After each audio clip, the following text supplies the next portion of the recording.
अध्याय 81। आप भी ऐसी परिस्थितियों में पड़ेंगे। अनुवादक ड्रैगन बोट अनुवाद संपादक ड्रैगन बोट अनुवाद।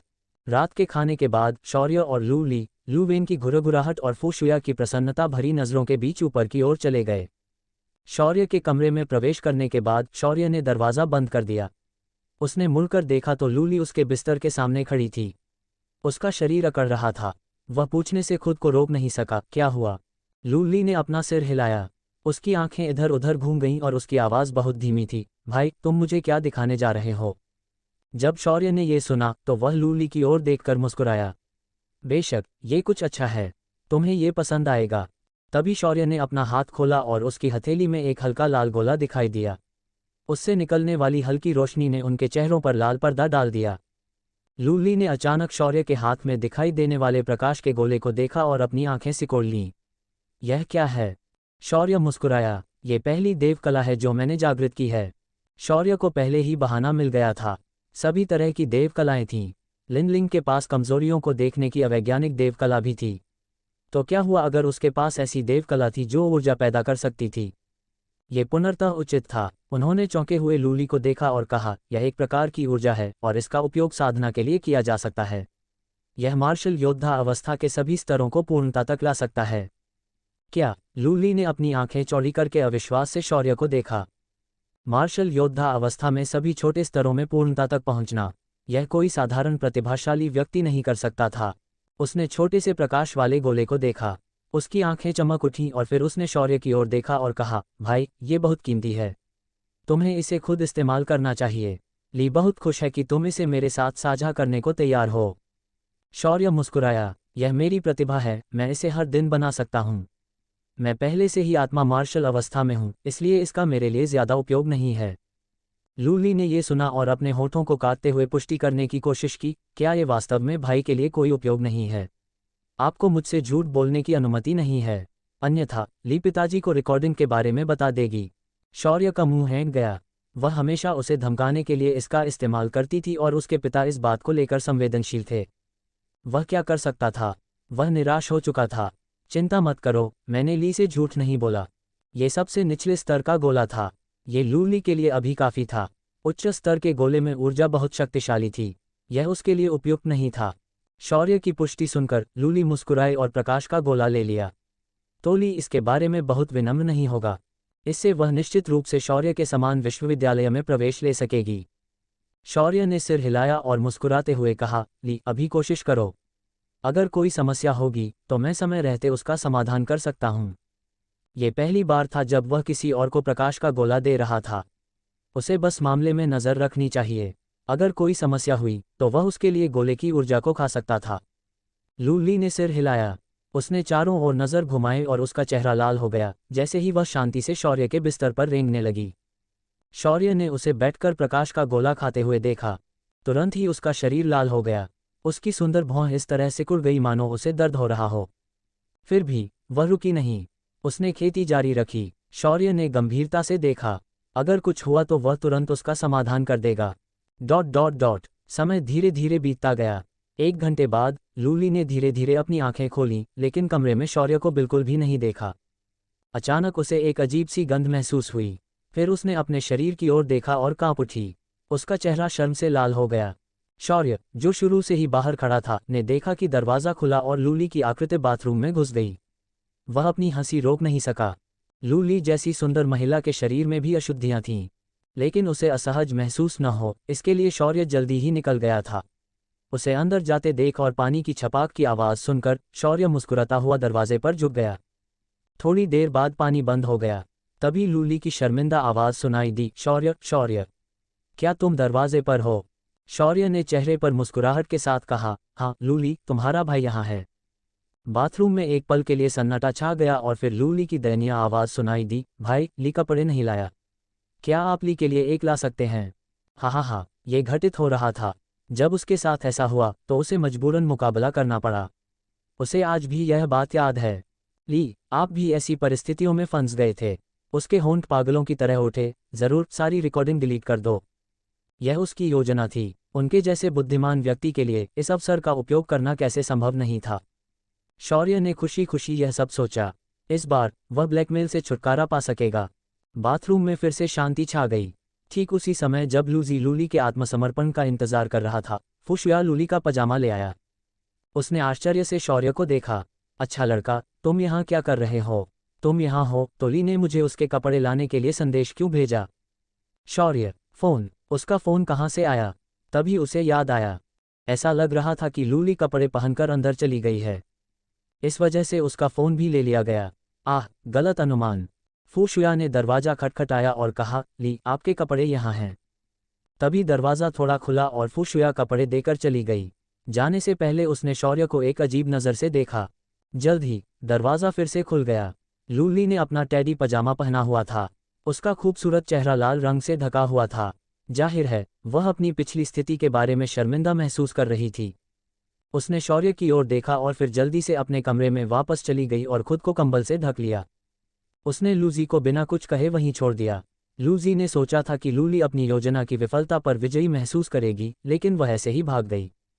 उसने अपना सिर हिलाया। शौर्य लूली के कमरे में गया और खटखटाया। ली, मेरे पास अभी भी वो छोटे छोटे गोले हैं जिनकी तुम्हें आज रात साधना के लिए ज़रूरत है, उन्हें ले लो। कुछ क्षण बाद दरवाज़ा खुल गया। लूली भावशून्य भाव से अंदर खड़ी थी और उसने अपना हाथ आगे बढ़ाया। जबकि वह बगल की ओर देख रही थी, उसने शौर्य की ओर बिल्कुल भी नहीं देखा। शौर्य मुस्कुराए। क्या वह पहले की वजह से शर्मिंदा थी? उसने और कोई परेशानी नहीं पैदा की। उसने एक छोटा सा गोला निकाला और उसे दे दिया। गोला लेकर लूली जल्दी से अंदर गया और दरवाज़ा बंद कर दिया। शौर्य अपने कमरे में लौट आया और साधना के लिए तैयार हो गया। तभी उसके फ़ोन पर एक मैसेज आया, जिसे खोलकर उसने देखा कि यह एक फ्रेंड रिक्वेस्ट थी। शौर्य ने भावशून्यता से नाम की ओर देखा, आयरन फिस्ट जजमेंट। उसने शांतिपूर्वक अस्वीकार कर दिया। नाम देखकर ही वह समझ गया कि यह शराबी युवा ड्यूक है। उन्होंने महसूस किया कि उसे जोड़ना बहुत परेशानी भरा होगा। जैसे ही उसने मना किया, उसका फ़ोन बज उठा। शौर्य का मुंह हैंग गया। क्या उसे बहाना बनाना चाहिए कि वह वहाँ नहीं था? लेकिन उसने इस बारे में सोचा। उसने अभी अभी उसकी मित्रता का अनुरोध अस्वीकार किया है, इसलिए वह अभी दिखावा नहीं कर सकता था। शौर्य ने असहाय होकर कॉल का उत्तर दिया। साले, तू तो बहुत हिम्मत वाला है, तूने मेरी मित्रता अस्वीकार करने की हिम्मत की। जैसे ही उसने फ़ोन उठाया, नांगोंग जिंग की आवाज़ सुनाई दी। अध्याय 82, कुछ शहरों पर हमला करना, एक पुरानी परंपरा। अनुवादक, ड्रैगन बोट अनुवाद संपादक, ड्रैगन बोट अनुवाद। जब शौर्य ने नांगोंग जिंग की जानलेवा आवाज़ सुनी तो उसका दिल ठंडा हो गया। उन्होंने तुरंत गंभीर स्वर में उत्तर दिया, आप सुश्री नांगोंग के बारे में क्या कह रही हैं? मैं तो बस इतना उत्साहित था कि जब मैंने देखा कि बेहद खूबसूरत सुश्री नांगोंग ने व्यक्तिगत रूप से मेरा विज्ञापन किया है, तो मैंने गलत बटन दबा दिया। नांगोंग जिंग, पहली बार उसे कोई ऐसा व्यक्ति मिला जिसने उसके सामने इतना निर्लज होने का साहस किया। अगली बार जब वह उसे देखेगी तो वह अपने कठोर निर्णय का स्तर बढ़ा देगी। लेकिन अब उसने शौर्य को नज़रअंदाज करना चुना और कहा, मुझे फिर से वापस जोड़ो। मैं तुम्हारी मार्गदर्शक शिक्षिका बनूंगी। 1 महीने में कुलीन वर्ग में प्रवेश परीक्षा आयोजित की जाएगी। इसके लिए तैयारी करो और मरना मत। शौर्य ने सिर हिलाया। ओह, ठीक है, मैं इसकी अच्छी तैयारी करूंगा। अचानक उसे एहसास हुआ कि उसने क्या सुना था। उसने खांसते हुए पुष्टि की, गुरुजी, मत मरो से आपका क्या मतलब है? डोंग डोंग डोंग, डकार, इसका मतलब वही है जो इसका मतलब है। लूजी, नांगोंग जिंग को शराब पीते और संतुष्टि में आहें भरते हुए सुनकर शौर्य को लगा कि उसका दिमाग फटने वाला है। किस प्रकार की प्रवेश परीक्षा से लोगों की मौत हो जाएगी? क्या ये परीक्षण आमतौर पर आभासी वास्तविकता में एक मुकाबला नहीं था? उसका मुंह हैंग गया। टीचर, कृपया मेरे साथ मजाक मत करो। किस तरह की प्रवेश परीक्षा लोगों को मार डालेगी? ये निश्चित रूप से संघीय विश्वविद्यालय और सम्राट कैपिटल अकादमी की प्रवेश परीक्षा है। लेकिन चिंता न करें, मृत्यु दर बहुत कम है, 10% से भी कम। क्या लोग वास्तव में इससे मर जाते हैं? शौर्य हैरान रह गया। उसने भौहें सिकुड़कर गंभीरता से पूछा, गुरुजी, प्रवेश परीक्षा क्या है? नांगोंग जिंग ने कुछ हल्केपन से कहा, हम कुछ नहीं, बस अग्रिम मोर्चे पर लड़ाई लड़ रहे हैं और कुछ शहरों पर हमला कर रहे हैं। ये संघीय विश्वविद्यालय और सम्राट कैपिटल अकादमी के कुलीन वर्ग की पुरानी परंपरा है। शौर्य की आवाज़ कांप उठी। बस कुछ शहरों पर हमला, यह एक पुरानी परंपरा है। ये कैसी अजीब प्रवेश परीक्षा होगी जिसमें लड़ाइयाँ लड़नी होंगी और शहरों पर हमला करना होगा? उसका दिमाग हिल रहा था। हाँ, चिंता मत करो, हर साल की एलीट क्लास जाएगी। टीम का नेतृत्व शिक्षक करेंगे। नए लोग बस कुछ बैकग्राउंड सपोर्ट करेंगे। अगर आप सावधान रहेंगे तो आप नहीं मरेंगे। ... ऐसा लगता है कि उनके पिछली पीढ़ी के सभी सहपाठी इसी स्थिति से गुजरे थे। मानव जाति की 2 सबसे मजबूत अकादमियां वास्तव में डरावनी थीं। हम 1 महीने तक अग्रिम पंक्ति में रहेंगे, इसलिए मैं अगले महीने तुम्हें और लिन लिंग को लेने आऊँगा। इस महीने अपनी साधना पर कड़ी मेहनत करो। मैं तुम्हारे लिए एक लक्ष्य निर्धारित करूँगा। तुम्हारी वर्तमान युद्ध शक्ति लगभग गूढ़ मार्शल अवस्था स्तर 2 है, इसलिए इस महीने के भीतर गूढ़ मार्शल अवस्था स्तर 4 तक पहुँचो। यदि तुम ऐसा नहीं करते तो मैं तुम्हें फांसी पर लटका दूंगा और पीटूंगा। उद्धरण चिन्ह। क्या स्कूल बदलने के लिए बहुत देर हो चुकी है? हाँ, तुम्हें क्या लगता है? कुछ देर रुकने के बाद नांगोंग जिंग ने फिर कहा, अगर तुम वाकई नहीं जाना चाहती हो तो तुम साधारण कक्षा में जा सकती हो। इस तरह तुम्हें अपनी प्रवेश परीक्षा के लिए युद्ध के मैदान में जाने की जरूरत नहीं पड़ेगी। कैसा रहेगा? क्या तुम साधारण कक्षा में जाना चाहती हो? शौर्य ने अपना चेहरा खुजलाया, बिल्कुल नहीं। तो फिर तुम कुतिया की तरह शिकायत क्यों कर रही हो? लूजी, वह नांगोंग जिंग को याद दिलाना चाहता था कि वह एक कुतिया थी, लेकिन अपनी सुरक्षा को ध्यान में रखते हुए उन्होंने उस आवेग को बड़ी मुश्किल से दबा दिया। फिर उसने कहा, वैसे क्या छात्रों को खुद रिपोर्ट करने की जरूरत नहीं है? आप हमें क्यों उठा रहे हैं? नांगोंग जिंग एक युवा ड्यूक था। नांगोंग जिंग ने कुछ और शराब पी और दुखी होकर कहा, ये सब उनकी आनबेई की वजह से है। वे बहुत परेशान करने वाले हैं। वे मुझे छोटी छोटी चीजें करने के लिए भेज देते हैं। तुम्हारा घर रास्ते में है, इसलिए मैं तुम लोगों को ले लूंगा। शौर्य को एहसास हुआ और उसने सिर हिलाया। ठीक है, मैं समझ गया। मैं अपनी साधना पर कड़ी मेहनत करूंगा। बस इतना ही। मुझे जोड़ना याद रखना, वरना मैं तुम्हें फांसी लगा दूंगा और पीटूंगा। लूजी, क्या उसे सचमुच लोगों को फांसी पर लटकाना और पीटना पसंद है? उसे अचानक चिंता होने लगी। फोन रखने के बाद शौर्य ने तुरंत आयरन फिस्ट जजमेंट जोड़ दिया। फिर वह चिंतन करने लगा। उसकी वर्तमान शक्ति लगभग गूढ़ मार्शल स्टेट लेवल 2 थी। अगर उसे अग्रिम पंक्ति में जाना था तो शौर्य और भी अधिक शक्तिशाली होना चाहता था। आखिरकार अभी तक उसकी कोई गर्लफ्रेंड भी नहीं थी। वह जवानी में मरना नहीं चाहता था। उसके शरीर में नश्वर विकास अवस्था के कुछ गुण मौजूद थे, इसलिए उसे अपनी साधना में कोई बाधा नहीं होनी चाहिए। उसे बस आत्मिक शक्ति को भस्म करने की जरूरत थी और उसकी शक्ति तेजी से बढ़नी चाहिए। ये कुछ ऐसा था जो नांगोंग जिंग को नहीं पता था और इसीलिए उसने अपना लक्ष्य गूढ़ मार्शल स्टेट स्तर 4 निर्धारित किया। इस बीच शौर्य ने अपना लक्ष्य गूढ़ मार्शल अवस्था या यहाँ तक कि कोर मार्शल अवस्था के उच्च स्तर तक पहुँचना और आत्मिक बल के उत्कृष्ट उपयोग में निपुणता हासिल करना निर्धारित किया। शौर्य अवाक रह गया। इस लक्ष्य के साथ उसे फिर से व्यस्त होना पड़ेगा, लेकिन जीवन ज्यादा महत्वपूर्ण है। खेती करो। शौर्य बैठ गया और फिर से पॉकेट हंटिंग आयाम में चला गया। परिचित घास का मैदान, परिचित गंध। शौर्य को ऐसा महसूस हुआ जैसे वह पॉकेट हंटिंग आयाम में प्रवेश करते ही घर वापस आ गया हो। यहाँ के खूंखार जानवर अच्छे दिखते थे और प्रकाश के गोले गिराते थे। शौर्य ने अपनी वायु तत्व देवता कला का उपयोग करके खोज शुरू कर दी। लूली को अपनी साधना के लिए छोटे प्रकाश गोले की आवश्यकता थी, इसलिए शौर्य ने फिर भी निम्न स्तर के जानवरों को मार डाला और प्रकाश गोले ले लिए। गड़गड़ाहट। 2 घंटे बाद मैदान के किसी हिस्से में एक चौंका देने वाली आवाज आई। बड़े बड़े खरगोश चारों दिशाओं में भागने लगे। शौर्य आसमान से भारी मात्रा में नीचे गिरा और उसके मुंह से खून निकल आया। उसका शरीर घावों और खून से लथपथ था। वह ठंडी निगाहों से आकाश में उड़ते विशाल हरे भेड़िए को देखता रहा। विशाल हरा भेड़िया हवा के झोंके के साथ चीख रहा था, हालांकि उसका शुद्ध हरा फर खून के एक टुकड़े से सना हुआ था। शौर्य ने अपने होंठ ऊपर उठाए। अपने शरीर, शक्ति देव कला और वायु देव कला के साथ संयोजन में आत्मा बल का उपयोग करने के बाद उसकी शक्ति काफी बढ़ गई। अब वह विशाल हरे भेड़िए को घायल कर सकता था। वह धीरे धीरे जमीन से उठा और उसकी आंखों में क्रिस्टल जैसा हरा रंग चमक उठा। वह आसमान में उछला और विशाल हरे भेड़िए के सामने आ गया। चीखें। विशाल हरे भेड़िए की आंखें चोटों के कारण जानलेवा हो गई थीं। वह हरे रंग के धुंधलेपन में बदल गया और एक बार फिर शौर्य की ओर दौड़ा। शौर्य ने अपनी पूरी शक्ति का प्रयोग करते हुए अपनी आंखें ठंडी कर लीं और उनकी आंखें बहती हुई हरी रोशनी में बदल गईं। गड़गड़ाहट। 2 हरे रंग हवा में टकराए। भयानक हवा के झोंके चारों तरफ फैल गए। जमीन पर पड़ी सारी घास कटकर साफ हो गई। शौर्य ने अपनी बाईं मुट्ठी से विशाल हरे भेड़िए के पंजे के हमले को रोक दिया। हल्की चटकने की आवाज और चुभने वाला दर्द हुआ। स्पष्ट रूप से उसकी हड्डियां टूट गई थीं। हालांकि उसे इसकी बिल्कुल भी परवाह नहीं थी। उसका दाहिना पैर चाबुक में बदल गया। उसकी शारीरिक शक्ति और आत्मिक शक्ति एक हरे ब्लेड में बदल गई जो विशाल हरे भेड़िए की कमर को चीर रही थी। विशाल हरे भेड़िए को खतरा महसूस हुआ और उसने अपनी पूंछ हिलाई, जिससे शौर्य का दाहिना पैर टकराया। शौर्य को जवाबी गोली मारी गई। जब शौर्य फिर से चार्ज करने वाला था तो उसके सामने का दृश्य काला हो गया। यह अंधेरा है। शौर्य ने असमंजस में देखा, लेकिन उसे एक बड़ी सुनहरी आंख दिखाई दी जो उसे घूर रही थी। फिर उसके पूरे शरीर में दर्द होने लगा। जब उसकी दृष्टि ठीक हुई तो वह बाहर था। वह फिर मर गया। शौर्य ने बुदबुदाया, अरे, एक और शक्तिशाली प्राणी वहां से गुजर रहा है और एक नौसिखिए को धमका रहा है। ये तो बहुत बुरा हुआ। अध्याय 83। बात मत करो, मैं अकेला रहना चाहता हूँ। अनुवादक ड्रैगन बोट अनुवाद संपादक ड्रैगन बोट अनुवाद। कुछ ही देर बाद शौर्य ने धीरे धीरे सांस ली। दर्द पहले ही कम होना शुरू हो चुका था। वह ये नहीं देख पाया कि वह कितना शक्तिशाली प्राणी था।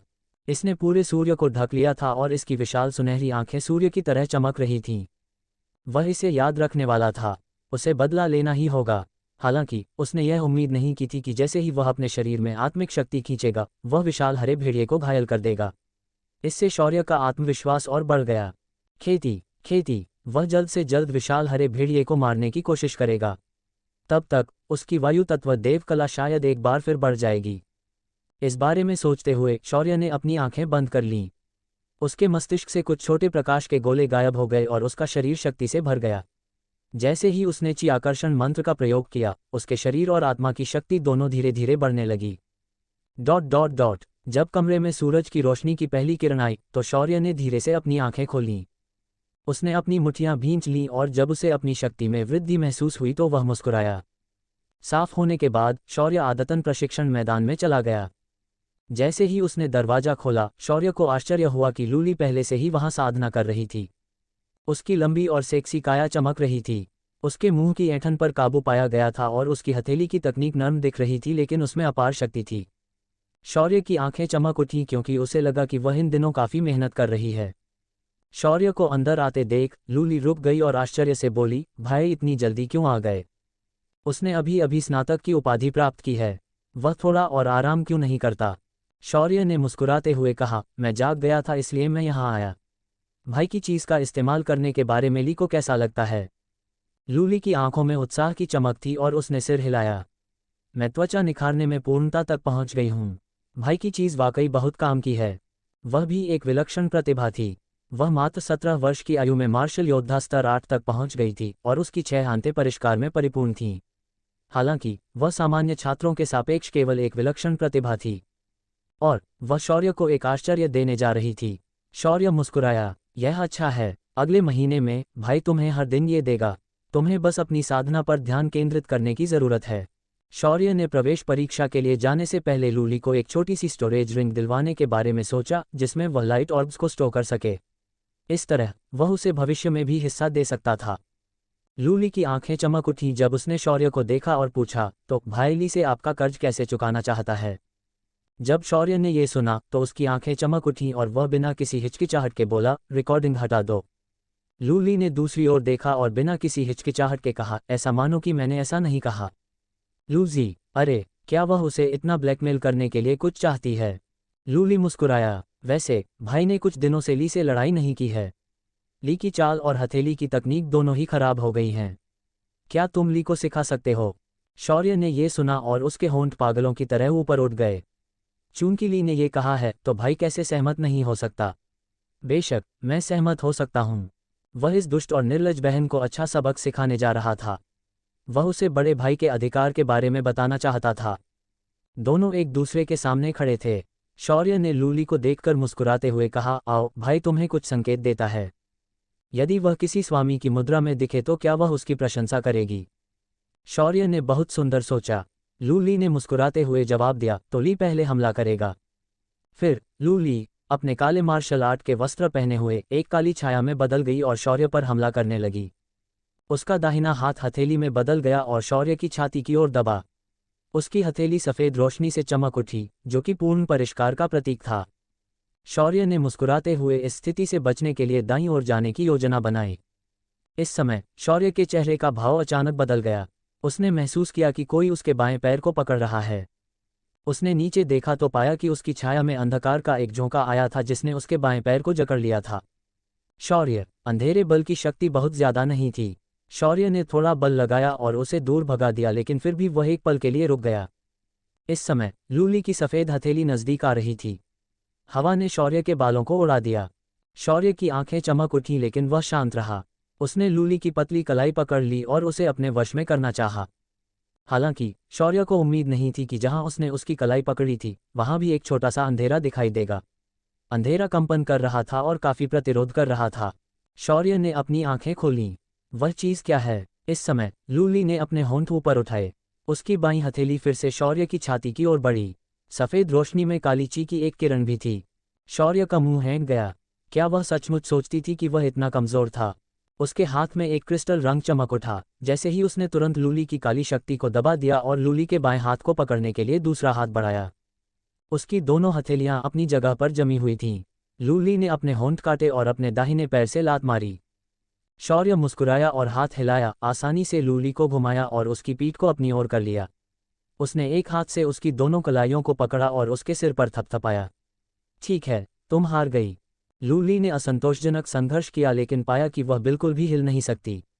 उसकी पीठ शौर्य की ओर थी इसलिए वह अपने होठों से भी हमला नहीं कर सकती थी। वह केवल इतना ही कह सकी, ली ने हार मान ली है। शौर्य ने मुस्कुराते हुए उसे छोड़ा। उसने लूली की ओर देखा जिसने पलटकर पूछा, वह काली चीज क्या थी? उसकी आंखें चमक उठीं। उसने पहले ही अनुमान लगा लिया था कि यह क्या है। सचमुच? लूली ने अपने खूबसूरत काले बालों को झटकते हुए एक प्रसन्न मुस्कान दिखाई। एक बेहतरीन कला। शौर्य का शरीर कांप उठा और उसने अपने हाथ से अपनी छाती को ढक लिया। यह दिल का दौरा पड़ने जैसा एहसास था। उसका मुंह हैंग गया जब उसने पूछा, तुमने इसे कल जगाया था? लूली ने सिर हिलाया। मुझे उम्मीद नहीं थी कि भाई की चीज इतनी अच्छी होगी। खेती करते समय अचानक मुझे एक देव कला जाग गई। भाई, आपकी वायु तत्व देव कला भी ऐसी ही आई है न? अध्याय 84, यह पागलपन है। अनुवादक ड्रैगन बोट अनुवाद संपादक ड्रैगन बोट अनुवाद। लूली ने शौर्य के चेहरे पर जटिल अभिव्यक्ति को देखा और पूछा, क्या बात है भाई? शौर्य ने एक गहरी सांस ली और अपना सिर हिलाते हुए कहा, कुछ नहीं, मुझे बस ऐसा लगता है कि ली की किस्मत बहुत अच्छी है। वह बिना रुके खेती करने के लिए छोटे छोटे गोले इस्तेमाल करता है। चाहे उसकी किस्मत कितनी भी खराब क्यों न हो, उसे एक दिन जागना ही पड़ेगा। उसने अपना कठोर चेहरा रगड़ते हुए पूछा, ली की ईश्वर कला क्या है? लूली ने अपनी लंबी सफ़ेद उंगली से अपने होठों को थपथपाया और मुस्कुराने से पहले एक पल के लिए सोचा। यह ऐसा होना चाहिए जो अंधेरे और छाया को नियंत्रित करता हो, लेकिन मुझे अभी भी इसका और अध्ययन करने की ज़रूरत है। यह अभी बहुत मजबूत नहीं है। मुझे इसके बारे में और जानने की ज़रूरत है। शौर्य का मुंह फड़क उठा और उसने दोहराया, अंधकार पर नियंत्रण। उसका हृदय सचमुच अंधकार में था क्योंकि उसकी देवकला भी अंधकार को नियंत्रित करने वाली थी। लूली ने शौर्य को देखा और धीरे से मुस्कुराए। जैसे कि शौर्य क्या सोच रहा था, उसने धीरे से कहा, हाँ, क्या तुम्हें अंधेरे को नियंत्रित करने से कोई आपत्ति है? शौर्य ने तुरंत अपना सिर हिलाया। नहीं, मैं बस ली के लिए खुश हूँ। शौर्य चौंक गई। अंधेरे को नियंत्रित करना, यह एक बहुत शक्तिशाली ईश्वरीय कला लग रही थी। ब्रह्मांड में कई अंधेरे स्थान हैं, इसलिए उसकी ईश्वरीय कला भविष्य में बहुत उपयोगी होगी। लूली ने शौर्य को देखा और मुस्कुराए। वह बहुत खुश थी। शौर्य और अधिक शक्तिशाली होती जा रही थी, इसलिए उसे भी अधिक शक्तिशाली होने की आवश्यकता थी। अपनी देवकला के जागरण के कारण लूली ने अपनी देवकला का उपयोग निम्नलिखित युद्ध सत्रों में किया। केवल ध्यान और युद्ध के माध्यम से ही किसी की अपनी देवकला की समझ बढ़ सकती है। आधे घंटे बाद लूली के गहरे मार्शल आर्ट के कपड़े पसीने से भीग गए। उसका सुडौल शरीर जमीन पर लेटा हुआ था और हाँफ रहा था। शौर्य ने उसे देखते हुए मुस्कुराया। उसने आह भरते हुए लूली के लिए जीन सीरम निकाला। कुछ समय पहले तक वह जमीन पर हौंफता रहता था और लूली उसे जीन सीरम देती थी। अब ये पूरी तरह से भूमिका उलट गई थी। लूली को आंखें बंद करके जो उसने अभी अभी सीखा था उसे पचाने की कोशिश करते हुए देखकर शौर्य नहाने चला गया। नाश्ते के बाद दोनों स्कूल के लिए निकल गए। जैसे ही शौर्य आया, स्कूल के गेट पर खड़े सभी छात्रों से देखने लगे। जूनियर स्कूल के साथियों की एक बड़ी भीड़ शौर्य के करीब आ रही थी। वह बहुत चिंतित था। जब शौर्य भागने के बारे में सोच रहा था, तभी सफ़ेद बालों वाला प्रिंसिपल मुस्कुराते हुए लीली आंख के साथ आया। प्रिंसिपल ने मुस्कुराते हुए चारों ओर देखा और कहा, ठीक है, स्कूल के गेट पर दूसरों को मत रोको। इससे शौर्य को भी परेशानी होगी। जो लोग शौर्य के युवा ड्यूक बनने पर उनसे ऑटोग्राफ लेने और उसे ऊंचे दामों पर बेचने की योजना बना रहे थे, वे केवल असंतुष्ट होकर ही वापस जा सके। शौर्य की सांसें सामान्य हो गईं। उसने पलटकर देखा तो पाया कि लूली एक तरफ भाग गई थी। उसने भीड़ को रोकने में उसकी कोई मदद भी नहीं की। वह इस कठोर दुनिया से निराश था। इसी समय प्रिंसिपल और ली लियांग वहां आए। प्रिंसिपल ने गर्मजोशी से मुस्कुराते हुए प्रशंसा की, शौर्य, आपने हमारे स्कूल को सम्मान दिलाया है। स्कूल को अब पहले से कई गुना ज्यादा संसाधन मिलेंगे। ये सब आपकी वजह से है। शौर्य ने अपना सिर खुजलाया और शर्मिंदगी से मुस्कुराया। ऐसा ही होना चाहिए, लोगों की सेवा करना। प्रधानाचार्य ली लियांग, जनता की सेवा करना क्या है? दोनों की मुस्कुराहटें फीकी पड़ गईं। उन्हें इस पर क्या प्रतिक्रिया देनी चाहिए? प्रिंसिपल का मुंह खुला का खुला रह गया और उन्होंने बात बदल दी, वैसे शौर्य, शिक्षा विभाग ने तुम्हारे लिए इनाम रखा है। मेरे साथ आओ। शौर्य की आंखें तुरंत चमक उठीं। उसे उम्मीद नहीं थी कि उसे कोई इनाम मिलेगा। उसे बहुत खुशी हुई। इनाम क्या होगा? शौर्य तुरंत उन दोनों के पीछे पीछे अंदर आ गया। जल्द ही शौर्य एक मीटिंग रूम में पहुंच गया, जहां वह पहले कभी नहीं गया था। उसने उलझन में पूछा, क्या ये जगह मीटिंग रूम नहीं है? प्रिंसिपल ने चेहरे पर रहस्यमयी मुस्कान के साथ जवाब दिया, शिक्षा विभाग से एक शक्तिशाली व्यक्ति यहाँ है। वह आपको एक सरप्राइज देने वाला है। फिर उसने दरवाज़ा खोला और अंदर चला गया। उस रहस्यमयी मुस्कान ने शौर्य को घबरा दिया, लेकिन वह केवल उसके पीछे अंदर जा सकता था। बैठक कक्ष में प्रवेश करते ही शौर्य ने पाया कि छोटा बैठक कक्ष दर्जनों पत्रकारों से भरा हुआ था। किनारे पर एक सफ़ेद बालों वाला बूढ़ा आदमी खड़ा था, जिसे शौर्य ने पहले भी देखा था। वह लिन लिंग का परदादा एल्डर लिन था। एल्डर लिन ने शौर्य को अंदर आते देखा और तुरंत मुस्कुराए। शौर्य, तुम यहाँ हो? शौर्य ने पत्रकारों की विशाल भीड़ पर नजर डाली और उसका मुंह हैंग गया। उसने एल्डर लिन की ओर अजीब तरह से मुस्कुराते हुए पूछा, क्या हो रहा है एल्डर लिन? मेरा इनाम कहाँ है? यहाँ पत्रकारों की इतनी बड़ी भीड़ क्यों है? कल वह उनमें से एक लहर से बच निकला, लेकिन फिर भी वह पकड़ा गया। एल्डर लिन ने जवाब दिया, यह आपके लिए एक प्रशंसा सम्मेलन है। पहला कारण यह है कि आपने 1000 से ज्यादा छात्रों को कीटों से बचाया है। दूसरा कारण यह है कि आप हमारे सौर मंडल से प्रवेश पाने वाले गारंटीशुदा छात्रों में से एक हैं। तीसरा, एल्डर लिन की आंखें चमक उठीं। ऐसा इसलिए है क्योंकि शौर्य को युवा ड्यूक उम्मीदवार के रूप में चुना गया है। शौर्य हैरान रह गया। उसने कल समाचार देखा था जिसमें उसके युवा ड्यूक उम्मीदवार होने का उल्लेख था, लेकिन ये सिर्फ एक अनुमान था। उसे वास्तव में युवा ड्यूक उम्मीदवार बनने की उम्मीद नहीं थी। युवा ड्यूक उम्मीदवार युवा पीढ़ी के लोग थे जिनमें युवा ड्यूक बनने की क्षमता थी। वे आमतौर पर 30 वर्ष से अधिक उम्र के नहीं होते। यदि उनका साधना स्तर एपर्चर ओपनिंग अवस्था तक पहुंच गया और उन्होंने अभी भी अपनी अद्वितीय अजेयता बनाए रखी, तो उन्हें युवा ड्यूक कहा जा सकता था। ये पहले से ही एक बहुत बड़ा सम्मान था। एल्डर लिन ने आगे कहा, इन सब के कारण आपको लेवल 5 संघीय सम्मान बैच से सम्मानित किया गया है। साथ ही आपको 10,000 संघीय योगदान अंक भी मिले हैं। स्तर 5 संघीय सम्मान बिल्ला। ये सुनकर पत्रकार, प्रिंसिपल और ली लियांग भी चौंक गए। यह पागलपन था। सम्मान बैज एक ऐसा बैज था जो किसी व्यक्ति या लोगों के समूह को दिया जाता था जिन्होंने मानवता के लिए योगदान दिया हो। इसमें 6 स्तर थे, जो विशेष बैज और फिर स्तर 1 से स्तर 5 सम्मान बैज थे। ये बैज न केवल सम्मान का प्रतिनिधित्व करता था, बल्कि एक निश्चित स्तर की स्थिति और विशेष अधिकार का भी प्रतिनिधित्व करता था। शौर्य सिर्फ 18 साल का था और फिर भी उसे लेवल 5 का सम्मान बैज मिला। ये पूरे टैलुन सिस्टम को चौंका देने के लिए काफ़ी था। ये चौंकाने वाली बात थी, क्योंकि इस उम्र में जिन लोगों को ये बैज मिला, वे अंततः बहुत सफल हुए। अध्याय 85। बस इतना ही। अनुवादक, ड्रैगन बोट अनुवाद संपादक, ड्रैगन बोट अनुवाद। एल्डर लिन की बातें सुनकर शौर्य भी थोड़ा चौंक गया। स्तर 5 सम्मान बिल्ला। प्रिंसिपल को वाकई मजाक करना आता था। यह कोई आश्चर्य की बात नहीं थी। ये सचमुच बहुत बड़ा आश्चर्य था। एल्डर लिन ने शौर्य की हैरान स्थिति को देखा और मुस्कुराते हुए एक ढाल जैसा बैज निकाला।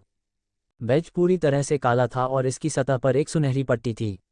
ये बहुत ही साधारण लेकिन मजबूत लग रहा था। जिस व्यक्ति को ये बैज मिला वह मानवता की ढाल था। जहां तक लेवल 5 के बैज के लिए केवल एक ही लाइन होने का सवाल है, शौर्य को यह नहीं पता था। एल्डर लिन ने बैज को शौर्य की छाती पर दबाया और बैज को अपने कपड़ों से चिपका लिया। फिर उन्होंने संतुष्टि में सिर हिलाया और शौर्य के कंधे को थपथपाया। ठीक है, पुरस्कार देने का काम पूरा हो गया। शौर्य, रुको, बस यही था। उच्च स्तरीय नेता कहाँ थे? भाषण कहाँ था? वह पहले से ही स्वयं को एक ऊंचे मंच पर चलते हुए और मानव जाति, अपने माता पिता और अपने शिक्षकों को सच्चे दिल से धन्यवाद देते हुए कल्पना करने लगा था। अंततः वे सुंदर महिलाएं उसे फूल कहाँ दे रही थीं? उसे भी इसकी उम्मीद थी। यह क्या था? बस उसकी छाती पर एक बैज थमा दिया। कम से कम उसे संघ के सभी नागरिकों के सामने अपनी शान दिखाने का मौका तो दो। शौर्य को अचानक थोड़ी निराशा महसूस हुई। एल्डर लिन ने ये देखा और मुस्कुराते हुए कहा, सम्मान बैज प्राप्त करने वाले की पहचान सिस्टम में दर्ज की जाती है। आप अपने सभी विशेष अधिकारों का आनंद ले सकते हैं। चिंता न करें, ये सिर्फ एक समारोह है। आप फोटो खिंचवाने के बाद इस बैज को उतार सकते हैं। स्पष्टतः एल्डर लिन को नहीं पता था कि शौर्य क्या सोच रहा था। शौर्य ने ये सुना और हंसते हुए कहा, ठीक है, धन्यवाद एल्डर लिन। ये ठीक था, हालांकि वह निराश था, लेकिन वह अभी भी युवा था। भविष्य में शांत रहने के बहुत सारे अवसर थे। उसने अपने बैच की ओर देखा और बहुत संतुष्ट महसूस किया। एल्डर लिन ने आगे कहा, जहां तक संघीय योगदान बिंदुओं की बात है, तो आप उनका उपयोग संघीय मार्शल आर्टिस्ट साइट पर कुछ साधना आइटम खरीदने के लिए कर सकते हैं। आप उच्च स्तरीय धातु, ऊर्जा या मार्शल तकनीक भी खरीद सकते हैं। आप स्वयं जाकर देख सकते हैं। शौर्य ने सिर हिलाया, मैं समझ गया, एक बार फिर धन्यवाद एल्डर लिन। फिर शौर्य और एल्डर लिन ने एक साथ फोटो खिंचवाए और साक्षात्कार स्वीकार करना शुरू कर दिया।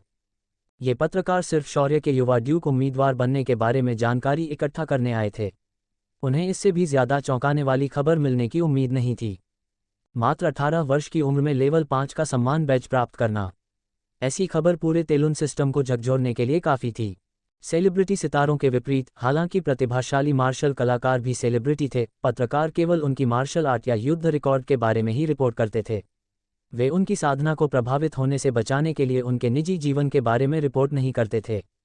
आधे घंटे बाद शौर्य और एल्डर लिन दोनों ही बड़े सिर के साथ बैठक कक्ष से बाहर चले गए। वे लोग अपनी सीमा लंघ चुके थे।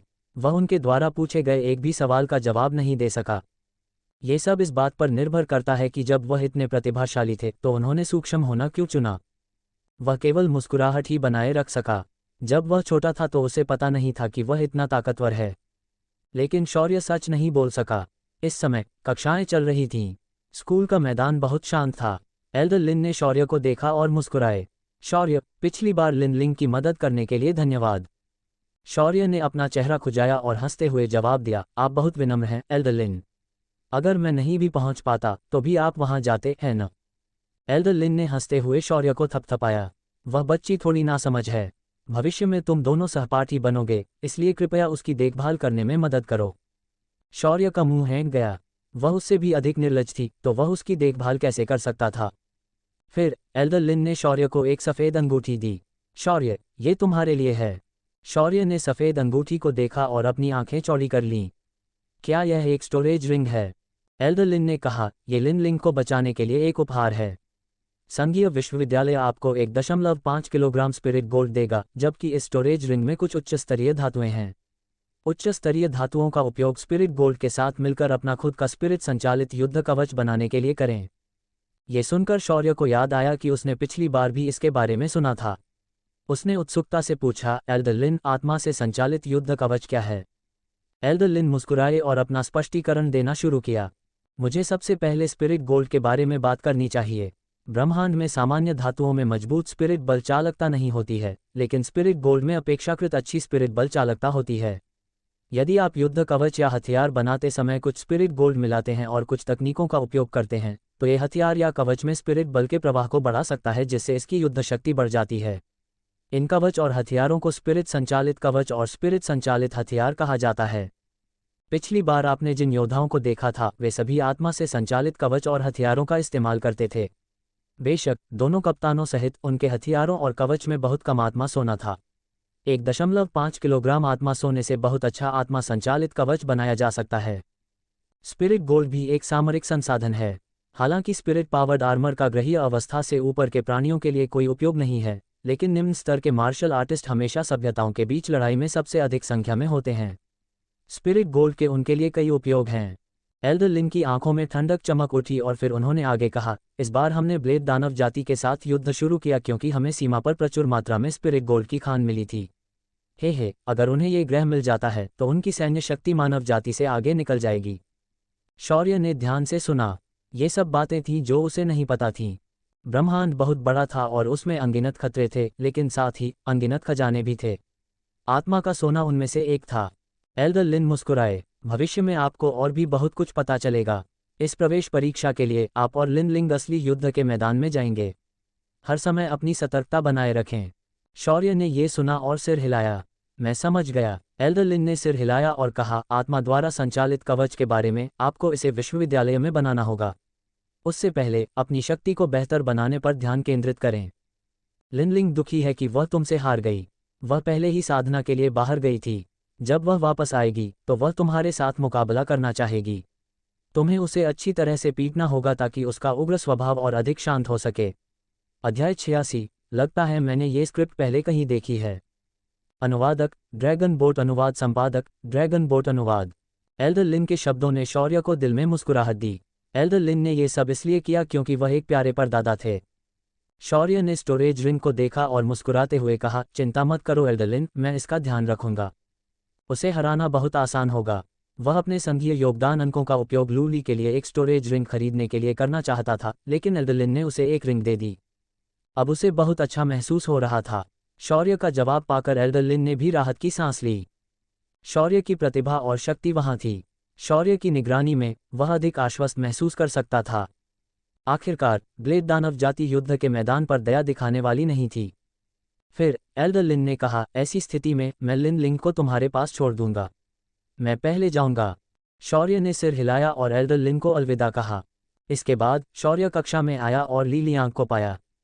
उसकी इतनी प्रशंसा की गई कि उसे शर्मिंदगी भी महसूस हुई। शौर्य को अब यकीन हो गया था कि उसने जल्दी ही स्नातक की डिग्री हासिल कर ली है और उसे स्कूल आने की ज़रूरत नहीं है। ये सुनकर शौर्य ने अपने होंठ ऊपर उठाए। 1 महीने पहले छुट्टी पर जाना ये बहुत अच्छा लग रहा था। क्लास के बाद शौर्य बाहर आया और ली एरो, शू यांग और अन्य लोगों को अलविदा कहा। फिर वह सभी की ईर्ष्या भरी निगाहों के बीच स्कूल से चला गया। ... घर पहुंचने के बाद शौर्य ने अपने कमरे में फिर से साधना शुरू कर दी क्योंकि लूली और उसके माता पिता वापस नहीं आए थे। एक एक करके उसके मानसिक आयाम से फीके लाल रंग के छोटे प्रकाश के गोले गायब हो गए। शौर्य की सभी कोशिकाएं खाने और कंपन करने लगीं। वे और अधिक जीवंत हो गईं। आंतरिक क्रिस्टल का रंग और भी चमकीला हो गया। उसी समय आत्मा की शक्ति को उसके द्वारा शून्य से उसकी कोशिकाओं में पचाया जा रहा था। उसका शरीर लगातार मजबूत होता जा रहा था और उसकी आत्मिक शक्ति भी बढ़ती जा रही थी। समय उड़ गया और बगल की खिड़की डूबते सूरज की वजह से नारंगी रंग में रंग गई। शौर्य बिस्तर पर बैठ गया। उसने ऊर्जा का सेवन समाप्त कर लिया था और उसने धीरे से अपनी आंखें खोलीं। उसकी आंखों के नीचे एक क्रिस्टल रंग चमक उठा। नश्वर विकास अवस्था की भौतिक विशेषता का अर्थ था बाधा रहित साधना। शौर्य ने महसूस किया कि उसकी शक्ति लगातार बढ़ रही है। इस संतुष्टि से उसकी त्वचा सिहर उठी। बहुत अच्छा नहीं, वह नशे की लत में पड़ रहा था। शौर्य उठ खड़ा हुआ और अपनी पीठ को फैला लिया। उसकी हड्डियों से चटकने की आवाज़ आई। उसने अपनी मुट्ठियां कस लीं और हवा में एक लगभग अस्पष्ट मोड़ आ गया। क्या वह अपनी मुट्ठी से एक विशाल हरे भेड़िए को उड़ा सकेगा? शौर्य उत्सुकता से भरा हुआ था। उसने बाहर देखा और भौहें चढ़ाईं। आंखें बंद करने और खोलने में ही रात हो जाती थी। शौर्य ने अपना दरवाज़ा खोला और नीचे चला गया। जैसे ही वह नीचे उतरा, शौर्य ने पाया कि लूली वापस आ गई थी। वह सोफे पर बैठी थी जैसे कि वह अपने विचारों में खोई हुई थी। शौर्य को नीचे आते देख उसकी आंखें चमक उठीं और वह उसे देखकर मुस्कुराए। भाई, आज एलिस आई थी। शौर्य की आंखें तुरंत चमक उठीं। महाराज यहाँ थे। एक बार स्वाद चखने के बाद शौर्य ने एलिस की पाक कला की कला को कभी नहीं भुलाया। वास्तव में लूली की डार्क कुकिंग की तुलना एलिस से बिल्कुल भी नहीं की जा सकती। उसने मुस्कुराते हुए पूछा, वह कहाँ है? सामग्री मेरी स्टोरेज रिंग में है। लूली का मुंह एलिस के आने पर शौर्य की इतनी प्रतिक्रिया देखकर ऐंठ गया। उसकी मुस्कान और भी कोमल हो गई। वह अपनी सामग्री खुद लाई थी। उसने कहा कि वह आज बहुत कुछ पकाएगी, इसलिए वह रसोई में तैयारी कर रही है। जैसे ही लूली ने यह बात कही, रसोई का दरवाजा खुला और एलिस बाहर चली गई। शौर्य को देखकर एलिस ने अपने होंठ ऊपर उठाए और एक चमकदार मुस्कान दिखाए। उसने शौर्य को प्रणाम किया। वरिष्ठ सहपाठी, जूनियर सहपाठी शेफ यहाँ रिपोर्ट करने के लिए आए हैं। शौर्य ने मुस्कुराते हुए कहा, तुम्हारी कड़ी मेहनत के लिए धन्यवाद जूनियर स्कूलमेट एलिस। एलिस मुस्कुराए और बोली, हे चून की सीनियर स्कूलमेट को पहले ही संघीय विश्वविद्यालय में प्रवेश की गारंटी मिल चुकी है, इसलिए निश्चित रूप से मुझे सीनियर स्कूलमेट के लिए जश्न मनाने के लिए अपनी पाक कला दिखाने की ज़रूरत है। उनकी बातचीत को देखकर लूली को थोड़ी परेशानी महसूस हुई और उसने असहायता से अपना माथा रगड़ा। शौर्य, वह उसे दिखाने जा रही थी। शौर्य स्वादिष्ट भोजन की प्रत्याशा में डूबा हुआ था। उसने एलिस को देखकर मुस्कुराया। जूनियर स्कूलमेट एलिस, मुझे सामग्री का प्रबंधन कैसे करना चाहिए? मुस्कुराते हुए एलिस ने कहा, अगर यह स्पिरिट हर्ब्स है तो मुझे दे दो। अगर यह पीले पत्थर का क्रिस्टल बीस्ट है तो सीनियर स्कूलमेट को पहले इसे काटना होगा। आखिरकार मेरे पास मार्शल वॉरियर लेवल 1 की ही शक्ति है। मुझे इससे निपटने में बहुत समय लगेगा। शौर्य ने यह सुना और चकित हो गया। उसने आश्चर्य से एलिस को देखा। एलिस, तुम सिर्फ एक मार्शल योद्धा स्तर 1 हो। वह सिर्फ इतना जानता था कि एलिस लूली की अच्छी दोस्त है। वह मिलनसार और विनम्र थी। उसने कभी नहीं जाना था कि वह केवल एक मार्शल योद्धा स्तर 1 थी। इतनी उम्र, इतनी ताकत, वह नंबर 1 हाई स्कूल में कैसे प्रवेश पा सकी? एलिस ने अपना सिर खुजलाया और थोड़ी शर्मिंदा हुई। हाँ, मैं बहुत बेवकूफ़ हूँ। स्पिरिट कुकिंग के अलावा मुझे किसी और खेती की परवाह नहीं है। मेरी खेती मेरी स्पिरिट कुकिंग से पीछे रह गई है। उसने शौर्य की ओर देखा। वरिष्ठ सहपाठी मुझे निम्न स्तर का साधक होने के कारण नापसंद नहीं करेंगे, है न? जवाब में शौर्य ने मुस्कुराते हुए कहा, मैं कैसे कर सकता हूँ? ऐसे कई लोग हैं जिनकी खेती की प्रतिभा औसत है। एलिस के पाक कौशल के साथ आप निश्चित रूप से टेलुन प्रणाली की रानी शेफ बन सकती हैं। उसने एलिस की ओर देखा और महसूस किया कि यह लिपि परिचित है। शुरुआत में एक बेकार और कमज़ोर था, और फिर उसने एक धोखेबाज को पकड़ लिया और वह आसमान में उड़ गया और विलक्षण लोगों को कुचलने लगा और सभी सुंदर लड़कियों को पकड़ लिया। खांसी। एलिस एक सुंदर लड़की थी। अब उसे क्या करना चाहिए? क्या उसे अब उसकी चापलूसी करनी चाहिए? एलिस ने उसकी बातें सुनकर अपना सिर उठाया और चमकती आंखों से शौर्य को देखा। कोई आश्चर्य नहीं कि तुम ली के भाई हो, तुम ली जितने ही अच्छे हो। लूली अब उनकी बातचीत बर्दाश्त नहीं कर सकी। उसने कहा, एलिस, मैं खाना बनाने में तुम्हारी मदद करूंगी। क्या तुमने नहीं कहा था कि संभालने के लिए बहुत सारी सामग्री है? एलिस को बस ये याद आया और उसने जल्दी से सिर हिला दिया। हाँ, सीनियर स्कूलमेट, मुझे स्पिरिट जड़ी बूटियां दो और जानवर को काट दो। मुझे पैर और पसलियों से मांस चाहिए। शौर्य मुस्कुराया, जरूर, ये जल्द ही हो जाएगा। फिर उसने नानफेंग ग्रह पर एकत्र की गई सभी आत्मिक जड़ी बूटियों को बाहर निकाल दिया और उन्हें लिविंग रूम में जमा कर दिया। एलिस की आंखें चौड़ी हो गईं।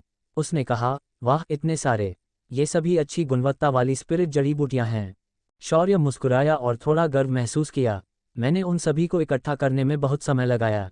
लूली, एलिस, दोनों को स्नातक ट्रायल के प्रसारण के बारे में विचार आया जो ठीक नहीं था। अध्याय 87, क्षमता और शीतलता के बारे में। अनुवादक, ड्रैगन बोट अनुवाद संपादक, ड्रैगन बोट अनुवाद।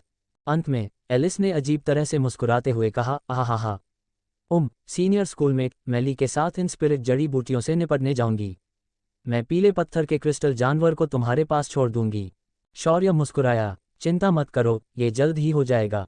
जैसे ही उसने यह बात कही, शौर्य यार्ड में गया और पीले पत्थर के क्रिस्टल जानवर के खून को जमीन पर गिरने से रोकने के लिए एक विशाल जलरोधी चटाई ढूंढ लाया।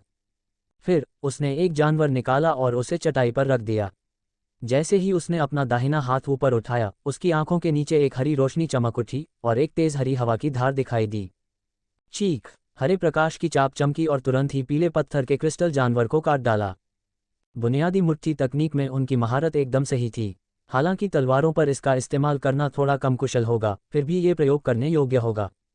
यदि आप एक रास्ता जानते हैं तो बाकी सभी रास्ते भी उससे जुड़ जाएंगे। जानवर का खून सूख जाने के बाद शौर्य ने एक बड़ा मिश्र धातु का टब निकाला और उसमें पैर का मांस और पसलियां डाल दीं। फिर उसने दूसरे पीले पत्थर वाले क्रिस्टल जानवर के साथ भी ऐसा ही किया। टब पूरा भर गया था। इससे निपटने के बाद शौर्य खुशी से उठे और अकेले ही विशाल टब को वापस हवेली में ले गए। शौर्य ने रसोई का दरवाज़ा खोला और देखा कि दो छोटी लड़कियां खाना बनाते हुए बातें कर रही थीं। उसने कहा, एलिस, मांस तैयार है। एलिस ने शौर्य के विशाल मिश्र धातु के टब को देखा और चौंक कर कहा, यह तो बहुत जल्दी हो गया। फिर सीनियर सहपाठी को बस खाना बनने तक इंतजार करना होगा। शौर्य ने अपनी आंखें झपकाईं। क्या मुझे मदद की ज़रूरत नहीं है? वह वास्तव में खाना बनाना सीखना चाहता था। अगर आसपास कोई न हो तो वह खुद ही खाना बना सकता था। एलिस ने हाथ हिलाया, कोई बात नहीं, सीनियर सहपाठी खेलने जा सकता है। शौर्य का मुंह हैंग गया। वह क्या खेलने जा रहा था? उसे लगा कि वह अवांछित है, लेकिन चून की मुख्य रसोइये को उसकी मदद की जरूरत नहीं थी, इसलिए वह केवल मांस रखकर रसोई से बाहर जा सकता था। लिविंग रूम में शौर्य ने अपना कंप्यूटर निकाला और मार्शल आर्ट साइट से जुड़ गया। वह देखना चाहता था कि वह अपने संघीय योगदान अंकों से कौन सी मार्शल तकनीकें खरीद सकता है। आखिरकार ऐसा लगता था कि वह केवल बुनियादी मुट्ठी तकनीक की एक संपूर्ण महारत ही जानता था। यद्यपि मुट्ठी की तकनीक मजबूत थी, फिर भी उन्हें लगा कि उनमें कुछ शीतलता की कमी है। जब लड़ाई तीव्र हो जाती थी तो दुश्मन अजेय हथेली, अजेय मुट्ठी जैसी मार्शल तकनीकें चिल्लाते थे, जो बहुत ही शानदार थीं। वह केवल इतना ही कह सका, मूलभूत मुट्ठी तकनीक। उसने महसूस किया कि उसका धैर्य तुरंत कम हो गया। लेकिन जल्द ही शौर्य को यह जानकर आश्चर्य हुआ कि नश्वर विकास की स्थिति से पहले मार्शल तकनीक को शक्तिशाली हमलों को बनाने के लिए आत्मा बल को खर्च करने के प्रभाव तक पहुंचने के लिए शक्ति को बढ़ाने के लिए मेरिडियन में एक विशेष तरीके से आत्मा बल को प्रवाहित करने की आवश्यकता होती है। नश्वर विकास अवस्था के बाद आत्मिक शक्ति को मध्याह्न रेखाओं से होकर जाने की आवश्यकता नहीं थी। आत्मिक शक्ति को सटीक रूप से नियंत्रित किया जा सकता था। कोई भी सरल चाल एक मार्शल तकनीक थी। इसका मतलब यह था कि उसे पहली तकनीक खरीदने की भी जरूरत नहीं थी। नश्वर विकास अवस्था से ऊपर कोई मार्शल तकनीक नहीं थी, बल्कि केवल साधना अनुभव था। ये शारीरिक शक्ति या आत्मिक शक्ति या कुछ विशेष तकनीकों के उपयोग के बारे में था। शौर्य ने आधे दिन तक खोज की और अंततः आत्मिक शक्ति का उपयोग करने के लिए एक साधना अनुभव पाया। यह मुख्य रूप से इस बारे में था कि आध्यात्मिक शक्ति का अधिक नियंत्रण और तरलता के साथ कैसे उपयोग किया जाए। अंत में आध्यात्मिक शक्ति आपकी इच्छा के साथ आगे बढ़ी और तंतुओं में बदल गई। इसका मूल्य 10,000 संघीय अंशदान अंकों के बराबर था। इस प्रकार शौर्य के संघीय योगदान अंक तुरंत उड़ गए। शौर्य ने खेती की पत्रिकाओं की विशाल पंक्ति पर नजर डाली। उसकी आंखों में गरीबी झलक रही थी। उसने दांत पीसते हुए मार्शल आर्ट साइट को बंद कर दिया। जब वह अमीर हो जाएगा तो वह फिर से खरीद लेगा। शौर्य ने रसोई की तरफ देखा। एलिस और लूली वहां खाना बना रहे थे। उसके माता पिता अभी तक वापस नहीं आए थे, इसलिए उसने वेब सर्फिंग शुरू कर दी। जल्द ही शौर्य की आंखें चौड़ी हो गईं। तेलुन प्रणाली में कई समाचार वेबसाइटों की सुर्खियां शौर्य को लेवल 5 सम्मान बैज प्राप्त होने और युवा ड्यूक उम्मीदवार बनने के बारे में थीं। शौर्य ने अपनी ठोड़ी को छुआ। उसने एल्डर लिन के साथ अपनी तस्वीर को देखा और संतुष्टि में सिर हिलाया। वह वहां काफी सुंदर था। शौर्य ने उस सामग्री को देखा। यह उस कहानी के बारे में थी जो उसने मौके पर ही बनाई थी। फिर उन्होंने वहां मौजूद 10,000 से अधिक टिप्पणियों को देखा। सबसे हॉट कमेंट था, मैं 16 साल की हूं, एक प्यारी लड़की हूं। मैं अपने खूबसूरत भाई शौर्य के संपर्क विवरण की भीख मांगती हूं। ईमानदार प्रदाता को 10 मिलियन स्टार सिक्कों से पुरस्कृत किया जाएगा। शौर्य, ओह, वह एक अमीर छोटी लड़की थी। क्या उसका संपर्क विवरण इतना मूल्यवान था? क्या वह स्वयं अपना संपर्क विवरण बेचने के बारे में सोच रहा है? फिर उसने अपना सिर हिलाया। एक युवा ड्यूक उम्मीदवार के रूप में उसे ठंडे दिमाग से काम लेना चाहिए। उसके पास पैसे की कमी नहीं थी। अगर उसने अपना संपर्क विवरण बेच दिया और उसे परेशान किया गया तो क्या होगा? जब शौर्य टिप्पणी अनुभाग का आनंद ले रहा था, तभी दरवाज़ा खुला। लू वेन और फू शुया उत्साह से अंदर आए। जब उन्होंने लिविंग रूम में शौर्य को देखा तो वे शिकार की तलाश में भूखे बाघ की तरह उन पर टूट पड़े। अच्छा लड़का, तुम्हारी फोटो बहुत सुंदर लग रही है। आपको लेवल 5 का सम्मान बैज मिला है। दोनों आवाज़ें एक साथ निकलीं। उसने फू शुया को देखा और मुस्कुराया। अच्छा, मैं किसका बेटा हूँ? बेशक, मैं सुंदर हूँ। फिर उसने लू वेन को सिर हिलाकर कहा, हाँ पिताजी। फू शुया मुस्कुराए और शौर्य के बालों को सहलाया। तुम्हें बात करना आता है? उसने कहा, ऐसी स्थिति में माँ तुम्हारे लिए खाना बनाएंगी। शौर्य ने यह सुना और कहा, माँ, ली की अच्छी दोस्त आज हमारे घर पर खाना बना रही है। उसका खाना वाकई बहुत बढ़िया है। क्या हम उसे खाना बनाने दे सकते हैं? लू वेन ने यह सुना और उसकी आंखें तुरंत चमक उठीं। उसने शौर्य के कंधे पर हाथ मारा और मुस्कुराया। ली की अच्छी दोस्त, क्या वह तुम्हारी गर्लफ्रेंड है? शौर्य का मुंह हैंग गया।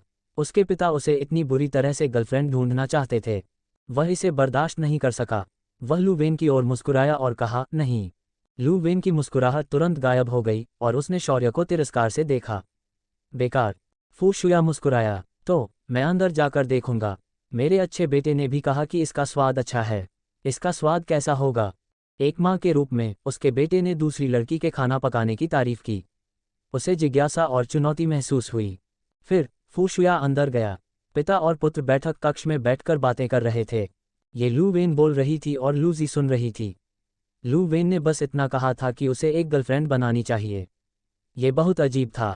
सौभाग्य से फू शुया के अंदर जाने के बाद खाना पकाने का काम तेज हो गया। जल्द ही रसोई का दरवाज़ा खुला और तेज सुगंध बाहर आई। लू वेन ने तुरंत अपना मुंह बंद कर लिया और रसोई की ओर देखने लगा। इस बीच शौर्य ने अपनी लार निगलना शुरू कर दिया। अरे बाप रे! अध्याय 88। क्या वह आप हैं? अग्नि सम्राट। अनुवादक ड्रैगन बोट अनुवाद संपादक ड्रैगन बोट अनुवाद। फू शुया, लूली और एलिस ने रसोई से सभी प्रकार के बर्तन निकाले। व्यंजन बहुत ही स्वादिष्ट थे। वे सभी प्रकार की आध्यात्मिक रोशनी से चमक रहे थे। खाना पकाना जो चमक रहा था। शौर्य को लगा कि उसके मुंह में लार टपकने वाली है। उन्होंने अपनी चाल ढाल की तकनीक का प्रयोग किया और तत्परता से बर्तन उठाते हुए मेज के सामने आ गए। जल्द ही मेज व्यंजनों से भर गई। फू शुया ने मुस्कुराते हुए कहा, एलिस का खाना बनाना वाकई प्रभावशाली है। एलिस ने यह सुना और मुस्कुराए। आंटी, आपका हुनर भी बहुत बढ़िया है। बस आपको स्पिरिट फूड बनाने की कोई खास विधि नहीं आती। मैं आपको अपनी कुछ प्रैक्टिस जर्नल दूंगी। आप निश्चित रूप से मुझसे बेहतर खाना बना सकती हैं। फू शुया ने ये सुना और उसकी आंखें चमक उठीं, लेकिन फिर उसने झिझकते हुए एलिस की ओर देखा। Spirit food cooking journal. Alice, अगर तुम इसे ऐसे ही मुझे दे दोगी तो क्या इससे कुछ फर्क पड़ेगा? एलिस ने हाथ हिलाया। कोई बात नहीं, मेरे पिता ने मुझे सिखाया है। मैंने बस थोड़ा बहुत सीखा है। असली स्पिरिट फूड के लिए शक्तिशाली साधना स्तर की आवश्यकता होती है। मेरी साधना पर्याप्त अच्छी नहीं है। फू शुया ने यह सुना और उसकी आंखें चमक उठीं। उसने आश्चर्य से एलिस की ओर देखा। एलिस के अनुसार उसके पिता एक शक्तिशाली स्पिरिट शेफ थे। आखिर उसने लांजियांग ग्रह पर उसके बारे में कभी क्यों नहीं सुना? लेकिन यह उनका पारिवारिक मामला था। फू शुया ने ज्यादा कुछ नहीं पूछा। वह मुस्कुराए और एलिस की तरफ देखा। तो आंटी ज्यादा विनम्र नहीं होंगी? एलिस, चूंकि तुम ली की अच्छी दोस्त हो इसलिए ज्यादा बार आया करो। मुझे तो ये भी नहीं पता था कि ली की तुम्हारे जैसी इतनी अच्छी दोस्त भी है। उसने नीले बालों वाली लड़की को देखा जिसकी मुस्कान सूरज की तरह लग रही थी, और उसने अपने दिल में आह भरी। वह वाकई एक अच्छी लड़की थी। इस समय लू वेन ने एलिस को देखकर मुस्कुराया। एलिस, क्या ये है? मैं ली का पिता हूँ। स्कूल में ली की देखभाल करने के लिए धन्यवाद। एलिस ने मुस्कुराते हुए उसका हाथ हिलाया। आपने उल्टा कहा, अंकल। मैं बेवकूफ़ हूँ और मेरे ग्रेड अच्छे नहीं हैं। ली ही मेरी देखभाल करती है। लू वेन ने ये सुना और सिर हिलाया। एक व्यवसायी के रूप में जिसने दुनिया देखी थी, वह बता सकता था कि यह काफ़ी अच्छी लड़की थी। उसे आश्चर्य हुआ कि क्या जी उसे पसंद करती है। ये लड़की ली से मुकाबला कर सकती है। इस बीच लू ली को लगा कि चीज़ें ठीक नहीं हैं। एलिस ने चुपके से अपने माता पिता से उसे बहुत ऊंचा दर्जा दिलवाया। ये तो हद हो गई। वह चौंक गई। तो अगर उसका खाना अच्छा हो तो कोई कुछ भी कर सकता है। इस समय एलिस मुस्कुराए। अंकल और आंटी, हमें खाना अभी गर्म है, तभी खा लेना चाहिए। और सीनियर सहपाठी खाने के लिए बहुत उत्सुक लग रहा है। शौर्य ने ये सुना और वह भी रो पड़ा। अरे बाप रे, क्या एलिस एक देवदूत है? वह बहुत विचारशील है। वह सचमुच खाना चाहता था। फू शुया ने भावुक शौर्य को देखा और मुस्कुराया। तो चलो खाना खाते हैं। एलिस, इसे अपना घर समझो। बहुत विनम्र मत बनो। फिर सभी बैठ गए। एलिस ने शौर्य से कहा, वरिष्ठ सहपाठी, ये पीले पत्थर के क्रिस्टल बीस्ट रिब्स बहुत बढ़िया हैं। ये मेरी खासियत हैं, मेरी स्टार कुकिंग, तुम्हें ज़रूर आजमाना चाहिए। शौर्य की आंखें तुरंत चमक उठीं। उसने पसलियों का एक टुकड़ा उठाया और हल्के से चबाया। उसके मुंह में बेशुमार स्वाद फूट पड़ा। शौर्य लगभग रो पड़ा। खाना बनाते समय उसे लगभग रोना आ गया। ये बहुत स्वादिष्ट था। एलिस मुस्कुराई जब उसने शौर्य को इतनी संतुष्टि से खाते हुए देखा। उसकी आंखों में भी संतुष्टि भरी मुस्कान थी। उसके लिए सबसे अच्छी बात यह थी कि लोगों को उसका खाना पसंद आया। इस क्षण एलिस की मुस्कान फीकी पड़ गई। वह भौचक्की हो गई और उसका चेहरा अचानक पीला पड़ गया। वह चिंतित होकर उठी और बोली, मैं शौचालय जा रही हूँ। शौर्य ने चौंक कर एलिस की तरफ देखा। उसे नहीं पता था कि यह गलतफहमी थी या नहीं, लेकिन अचानक उसे एलिस से एक बेहद भयानक शक्ति का एहसास हुआ। उसकी त्वचा में सिहरन पैदा हो गई। जब शौर्य इसके बारे में सोच रहा था, एलिस अचानक जमीन पर गिर गई। शौर्य और बाकी लोग जल्दी से उठ गए। लूली दौड़कर एलिस के पास गई और उसे उठने में मदद की। एलिस के पीले चेहरे और भौहों को देखकर लूली चिंतित हो गया। एलिस, क्या तुम ठीक हो? वह 2 साल से एलिस की सबसे अच्छी दोस्त थी, लेकिन उसने उसे कभी इस तरह नहीं देखा था। एलिस ने खड़े होने की कोशिश की और लूली को धक्का देकर दूर कर दिया। उसने चिंतित होकर कहा, जल्दी से दूर हो जाओ। लूली, जब वह कुछ बोलना चाहती थी तभी उसे किसी ने उठा लिया। उसकी आंखें धुंधली हो गईं और वह लू वेन और अन्य लोगों के पास आ गई। उसने ऊपर देखा और शौर्य का गंभीर चेहरा देखा। उसे शर्मिंदा होने का समय नहीं मिला और उसने जल्दी से एलिस की ओर देखा। एलिस दर्द में थी। उसने अपने होठों को कसकर भींच लिया। शौर्य को आते देख उसने तुरंत कहा, वरिष्ठ सहपाठी, यहाँ मत आना। तुम्हें चोट लग जाएगी। मैं ठीक हूँ। इस समय एलिस के माथे के बीच में एक नीली लौ प्रकट हुई। तभी उसके शरीर की सतह से नीली लपटें निकलीं। यह पानी की तरह बहकर उसके शरीर की सतह पर फैल गई। कमरे का तापमान तुरंत बढ़ गया। इससे एलिस और भी ज्यादा दुखी लग रही थी। शायद उसने अपने होंठ बहुत जोर से काटे थे। उसके होंठों से खून बह रहा था। इस समय एलिस की छाती से एक लाल ज्वाला उठी और धीरे धीरे नीली ज्वाला को ढकने लगी, मानो उसे शांत कर रही हो। इससे एलिस का दर्द कम हो गया। ऐसा प्रतीत हुआ कि नीली लौ का तापमान लाल लौ से अलग हो गया और तापमान पुनः नीचे गिर गया। जब शौर्य चकित होकर बोलने ही वाला था तो अचानक हवा में एक सफ़ेद ज्वाला प्रज्वलित हो उठी। शौर्य का मुंह हैंग गया। अरे बाप रे, क्या वह आप हैं, अग्नि सम्राट? अचानक वहां कई लपटें क्यों उठ रही हैं? सफ़ेद ज्वाला धीरे धीरे बढ़ती गई और मानव के आकार की हो गई। तभी लपटें छट गईं और एक सुंदर सुनहरे बालों वाला आदमी आग की लपटों से बाहर निकला, मानो वह अग्नि देवता हो। उसे देखकर शौर्य के बाल तुरंत खड़े हो गए। शक्तिशाली प्राणी, बहुत शक्तिशाली। उसने सहज ही अपने शरीर को तनाव में ले लिया।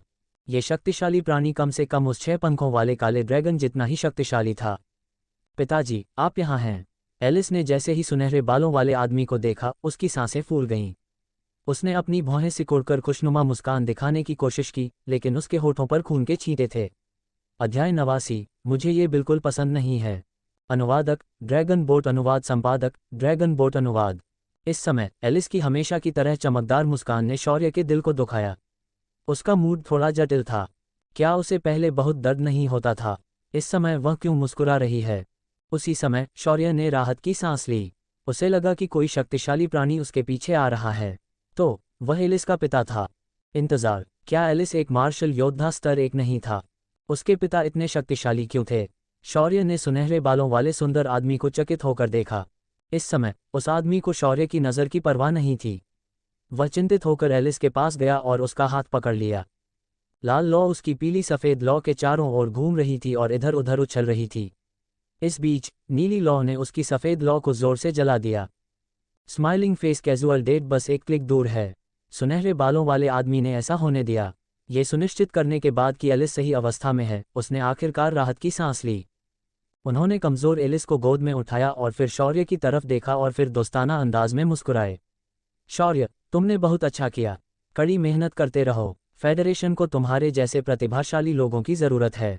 फिर उसने लू वेन और फुशुया को सिर हिलाकर कहा, आपका डिनर डिस्टर्ब करने के लिए माफ़ी चाहता हूँ। एलिस की तबीयत ठीक नहीं है, मैं पहले उसे वापस ले जा रहा हूँ। फिर वह सफ़ेद लपटों में चला गया और गायब हो गया।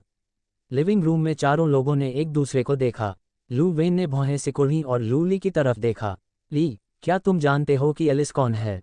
लू ली ने अपना सिर हिलाया। एलिस ने मुझे कभी अपने परिवार के बारे में नहीं बताया, लेकिन कुछ दिन पहले उसने मुझे बताया कि उसके पिता एक स्टार स्तर के व्यक्ति थे। स्टार स्तर? सबकी आंखें खुली की खुली रह गईं। स्टार लेवल ग्रह स्तर के मार्शल कलाकारों से भी अधिक शक्तिशाली था। मानव जाति में उन्हें शक्तिशाली प्राणियों का शीर्ष समूह माना जाता था। तेलुन प्रणाली जैसे छोटे सौरमंडल में इतना शक्तिशाली प्राणी क्यों था, और इसके बारे में किसी को पता क्यों नहीं चला? फुशुया ने चिंतित होकर कहा, क्या एलिस बीमार हो गई? उस पर उस जिंदादिल और दयालु एलिस का बहुत गहरा प्रभाव था। जब वह एलिस को दर्द में देखती तो उसे भी बहुत दुख होता। लूली ने अपना सिर हिलाया और चिंतित दिखी। मुझे भी नहीं पता। सब चुप हो गए। आखिरकार लू वेन मुस्कुराया और कहा, ज्यादा मत सोचो। उसके पिता बहुत मजबूत हैं। वह एलिस को कुछ नहीं होने देंगे। शायद तुम उसे कल स्कूल में देख सको। सबने एक दूसरे की तरफ देखा और मेज पर रखे खाने को देखा। वे आराम से खाने लगे। आखिरकार वह खुशमिजाज छोटी शेफ चली गई। उसके साथ ही माहौल भी चला गया। रात के खाने के बाद शौर्य अपने कमरे में वापस आया। एलिस के बारे में सोचते हुए उसकी भावनाएं उलझी हुई थीं। उसने पाया कि वह उस नीले बालों वाली लड़की को बिल्कुल भी नहीं समझ पाया था। उसने अपना सिर हिलाया और बैठ गया। उसने एक बैंगनी रंग का गोला इस्तेमाल किया और साधना शुरू कर दी। आज वह पॉकेट हंटिंग आयाम में जाने से पहले आत्मिक बल का प्रयोग सीखकर अपनी शक्ति बढ़ाएगा। वह आज उस विशाल हरे भेड़िए को मारने की कोशिश करेगा। ... इस समय एक भव्य महल के अंदर एक बंद कमरे में हवा से एक पीली ज्वाला फूट पड़ी। धीरे धीरे आग की लपटें ऊंची हो गईं और सुनहरे बालों वाले व्यक्ति ने एलिस को आग की लपटों से बाहर निकाल लिया। जैसे ही वे बाहर आए, एलिस जोर से खांसने लगी और उसके मुंह से खून निकल आया। खून में हल्की नीली लपटें थीं और जमीन पर गिरते ही जलने लगी। आदमी ने लौ को पकड़ लिया और लौ को पीली लौ ने उठा लिया और नष्ट कर दिया। फिर उसने चिंतित भाव से एलिस की ओर देखा और कहा, एलिस, पिताजी इस ज्वाला को बुझाने में तुम्हारी मदद करेंगे। फिर उसकी चौड़ी हथेलियां एलिस की पीठ पर दब गईं। नीली स्रोत लौ के चारों ओर लिपटी लाल लौ उसकी हथेली पर घूम गई। सफ़ेद और लाल लपटें जोर से जल उठीं। एलिस के शरीर पर स्रोत लौ पानी की तरह बह रही थी और सुनहरे बालों वाले आदमी की हथेली ने उसे निगल लिया। ऐसा करने के बाद उस आदमी का चेहरा पीला पड़ गया। उसकी आंखों में दर्द झलकने लगा, लेकिन उसने उसे दबा लिया। फिर उसने एलिस की तरफ देखा। उसका चेहरा शांत हो गया था। वह धीरे से मुस्कुराया, मैं तुम्हें आराम करने के लिए तुम्हारे कमरे में वापस भेज दूंगा। एलिस ने खुद को मजबूती से संभाला और एक जीवंत मुस्कान दिखाते हुए कहा, धन्यवाद पापा, मैं अब ठीक हूँ, मुझे बस थोड़ा आराम चाहिए। आदमी की आंखें चमक उठीं और वह मुस्कुराया, तुम वाकई ठीक हो, चलो क्या तुम चाहते हो कि तुम्हारे पापा तुम्हें उठाकर ले जाएं? एलिस ने बुदबुदाते हुए कहा, नहीं, मैं पहले से ही बहुत बूढ़ी हो गई हूँ। मुझे शर्म आ रही है। वह आदमी जोर से हंसा। हा हा हा हा, एलिस बड़ी हो गई है। अब तुम पापा से चिपकी नहीं रहती। मैं तुम्हें पकड़ लूंगा। वह आदमी एलिस को उसके कमरे में ले गया और उसे लेटे हुए देखा। उसने उसके हल्के नीले बालों को छूते हुए कहा, एलिस, आराम करो, पिताजी बाहर जा रहे हैं। एलिस का चेहरा पीला पड़ गया था, लेकिन उसने हाथ हिलाया। शुभ रात्रि, पापा। वह आदमी मुस्कुराया और दरवाज़ा बंद कर दिया। कमरे में अंधेरा छा गया। तुरंत ही एलिस के माथे पर दर्द की लहर दौड़ गई। उसने कांपते हुए अपना शरीर सिकोड़ लिया। माँ, मैं लगभग अपनी सीमा पर पहुंच गया हूँ। तब पिताजी क्या करेंगे? मुझे ये बिल्कुल पसंद नहीं है। ये सब मेरी गलती है। अंधेरे कमरे में धीमी आवाज़ सुनाई दी। बाहर सुनहरे बालों वाला आदमी दीवार के सहारे झुका हुआ था। उसकी तीखी भौहें एक दूसरे से सटी हुई थीं और वह शून्य में देख रहा था। उसने अपने दांत पीस लिए क्योंकि उसका चेहरा दर्द से भरा हुआ था। उसने दोनों हाथ ऊपर उठाए और पीली लपटें जलने लगीं और अंतरिक्ष खुल गया। काफी देर बाद वह आदमी आह भरकर चला गया। वह एलिस के बगल वाले कमरे में आया। बिस्तर पर लंबे काले बालों वाली एक बेहद खूबसूरत महिला लेटी हुई थी। वह एलिस से 60% मिलती जुलती थी। उसकी आंखें कसकर बंद थीं और उसके शरीर पर लाल लौ का निशान चमक रहा था। वह आदमी बिस्तर के पास चला गया और बैठ गया। उसने उसके गोरे हाथों को पकड़ लिया और उसके सुंदर चेहरे को कोमलता से देखने लगा। उसने भारी आवाज में कहा, होंगलियान, तुम्हारा आधा अग्नि बीज एलिस की स्रोत ज्वाला को लगभग दबा नहीं सकता। पूर्वज स्रोत को खोजने के लिए अराजक तारा क्षेत्र में गए थे, लेकिन अभी तक वापस नहीं आए हैं। उन्हें शायद कुछ भी नहीं मिला। यहाँ तक कि बड़ा भाई नांगोंग भी मदद करने गया, लेकिन अभी भी कोई खबर नहीं है। ये सही है। इस स्तर के स्रोत की ऊर्जा ऐसी चीज नहीं है जिसे मानव जाति प्राप्त कर सके। अगर हम इसे प्राप्त भी कर लें तो भी हम शायद इसकी रक्षा नहीं कर सकते। उसने भौहें सिकोड़ते हुए कांपते हुए कहा, मैं सचमुच बेकार हूँ। मैं अपनी पत्नी और बेटी की भी रक्षा नहीं कर सकता। मैं सचमुच बेकार हूँ।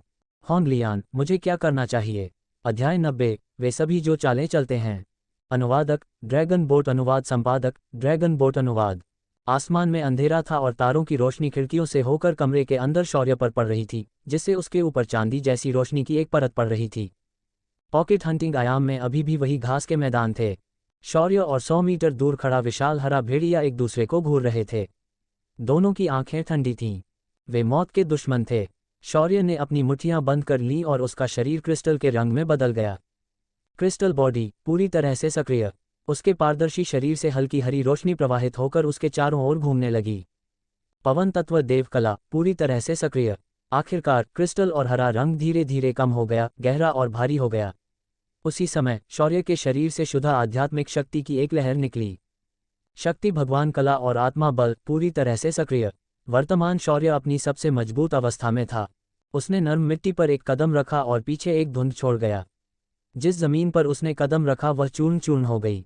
शौर्य का शरीर तुरंत हरे भेड़िए के दाहिने हिस्से के पास आ गया। उसने अपनी कमर मोड़ी और अपनी दाहिनी मुट्ठी से मुक्का मारा। गड़गड़ाहट, मानो किसी ड्रैगन की भयानक चीख की तरह, उसकी पूरी शक्ति एक चमकदार हरे प्रकाश में प्रकट हो गई। हरा भेड़िया धुंधला हो गया और अपना दाहिना पंजा ऊपर उठाया। चारों ओर तेज हवा घूमी और हरी आत्मा की शक्ति हरी बहती रोशनी से टकराने लगी। धप, आसपास का 100 मीटर का क्षेत्र घने हरे प्रकाश से आच्छादित था। फिर भयानक तीखी आवाजें आने लगीं। तेज हवा के झोंके, भयानक आत्मा बल और उमड़ता आवेग सभी दिशाओं में फैल गया। जिस क्षेत्र में वे भिड़े वहां घास टुकड़े टुकड़े हो गई। मिट्टी खुरचकर हटा दी गई। आसपास के कुछ किलोमीटर के क्षेत्र में रहने वाले सभी कमजोर जीव भाग गए थे। एक टक्कर के बाद शौर्य की छाती भारी हो गई। उस पर पलटवार हुआ और वह दसियों मीटर पीछे हट गया, फिर रुक गया। उसने हरे भेड़िए की ओर देखा जो बिल्कुल भी नहीं हिल रहा था और मुस्कुराया। वह घायल नहीं हुआ, वह इसे ले सकता है। कल भी विशाल भेड़िए से भिड़ंत में उसे हल्की चोटें आई थीं, लेकिन आज उसकी आत्मिक शक्ति बढ़ गई और उसने आत्मिक शक्ति के उपयोग की कुछ तकनीकें सीख लीं। कुछ ही समय में उसकी शक्ति में बहुत वृद्धि हो गई। हरे भेड़िए की शक्ति 5वें से 6ठे स्तर तक की एक बूढ़ मार्शल अवस्था के बराबर थी।